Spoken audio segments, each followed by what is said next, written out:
欢迎收看二郎的午餐流派。苦等了1周的霸王餐，吃饭的嘴部动作比打架还多，怪不得叫二郎是真的饿啊！我到底是在看一拳超人，还是野原贾广志午餐流派？而且这作画实在是太优秀了，无限图片平移，华夏草坪很帅哦，直接横移耶！二郎直接演绎什么叫图层滑步法。我究竟是在看动画，还是有声 PPT？ 讲话只有嘴巴会动。进化之家表示，僵尸男，你到底为何只有嘴巴会动？虫神甚至连嘴巴都不动了。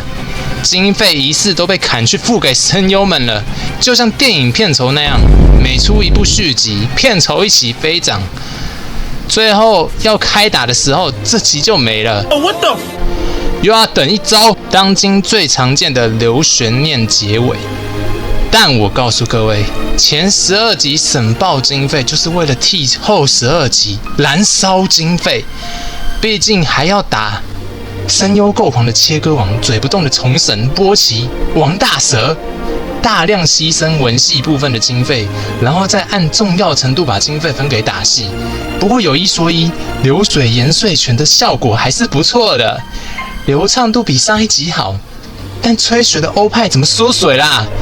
这么少的吹雪才不是吹雪，反倒是手肿成这样，是刚练完垫脚神拳吗？当然，第26话还是有亮点的。奇遇二郎2个人在同一家店都吃霸王餐，太穷了，就跟这过场没两样。动画预算不足，请尽速充值。奇遇即便是最强，也会有一般人没带钱包的窘境啊。若你把它当作美食班来看，甚至还富有教育意义呢。日本店家为了避免吃霸王餐的，后来服务都改先付钱再出餐点。还有更厉害的，看到那群小孩手中的石头了没？自动生成无限子弹，石头免费。至少进化之家的 No.3 装甲猩猩现在正在卖章鱼烧呢。在最后的最后有回归，是老观众回顾第1季的动力。赶紧来个文女泡茶吧，我知道她人气很高。没有比较，没有伤害，第1季还是太用心了。丰富的内心独白，还有壮烈的战斗画面，搭配最动感的 BGM， 每一帧画面的细节，当初的我一边看着，一边流着眼泪。我激动的跟身边的人说，这是我这辈子最喜欢的动漫。等了10年换来了空洞的剧情朗读，定格水时间的画面，当初的感动跟眼泪荡然无存，剩下的只有平淡念着台词的纸片人，但角色描写依旧颇有灵魂。毕竟二郎身为反英雄，秉持的原则都凸显在保护鼻涕熊身上，有些伪善与强权，还是得要二郎这般存在来制衡啊。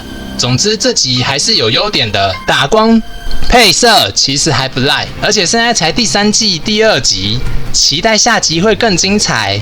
每新的1集品质就上升一点，且勿越来越烂，不要搞烂掉一拳超人这么大的 IP， 给予制作公司支持与鼓励，相信动画公司不会让我们失望的，大概吧。